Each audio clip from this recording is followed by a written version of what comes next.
Most pixel stretch tutorials only show the easy version, straight horizontal stretches. In this video, I'll show you how to take pixel stretching further by doing it at an angle. But first, let's start with a simple horizontal pixel stretch. I'm going to start by making a selection of the subject we want to stretch by using the Object Selection tool. Once I have the selection, I'm going to open up the Refine dialog and then output this to a selection.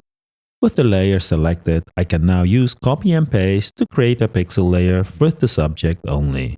I want to stretch the middle part of this line, so I'm going to split the line into two parts. Using the Marquee Selection tool, I'll first select the left part and use copy-paste while the pixel layer is selected. Now that I have the left part, I need to have a right part. I can reuse the selection for the right part by using the Invert menu from the Pixel selection. Now I can again copy and paste, but before doing that, I need to make sure that the layer with the line is selected, otherwise there's nothing to be copied. Excellent. Now I can separate the two parts and continue by selecting the part I want to stretch to fill the gap. With the correct layer selected, I can again copy and paste, which creates a pixel layer I'm going to stretch.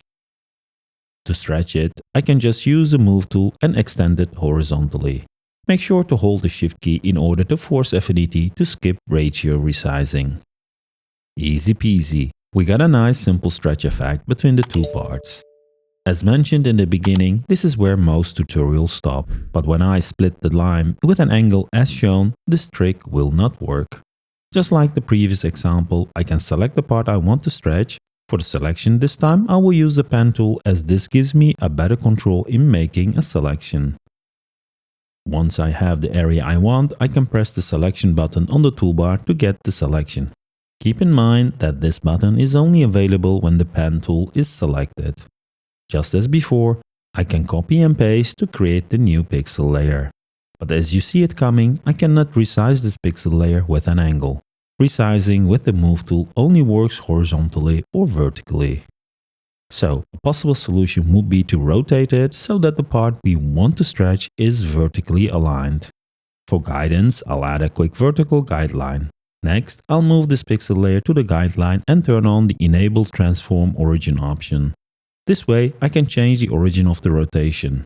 Now, I can rotate the pixel layer until it's aligned with the guideline. Now let's also make a note of the rotation angle from the transform panel, as we will need this later on to restore it back. The next step is to rasterize it, as this will reset the move and transform handles. Now it's easy, I can just horizontally stretch it. Let me move it back to the gap and restore the rotation, and the easiest way to restore it is by using the transform panel and entering the negative value we determined earlier. Before doing the final adjustment, I'll rasterize this layer again, and as a final step, I can reposition and do a cleanup with the erase brush. Perfect. Even though this works, a much easier method is as follows. I'll make the selection again with the Pen tool for the part I want to stretch, copy-paste to get the layer, just as before. Now with the layer selected, I can press the Enter key to open up the Move and Duplicate dialog. I'll turn on the duplicate checkbox and increase the number of duplicates. We are not seeing anything yet, as we have not informed Affinity where the duplicates will show up. If I increase the distance, the duplicates will now show up. As distance is only 1 pixel, I need to bump up the number of duplicates. This gives a nice horizontal stretch. But now, changing the angle, I can control at which angle the stretch will occur.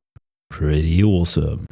The only minor disadvantage of this method is that it will create a lot of layers. However, I can select them from the Layers panel and group them. Optionally, you can also rasterize the group to get a single pixel layer. When we compare the methods, you can see that they both generate very similar results. So, if you ever need to apply a pixel stretch with an angle, you will remember this video and thank me later. Thanks again for tuning in, and see you in the next video.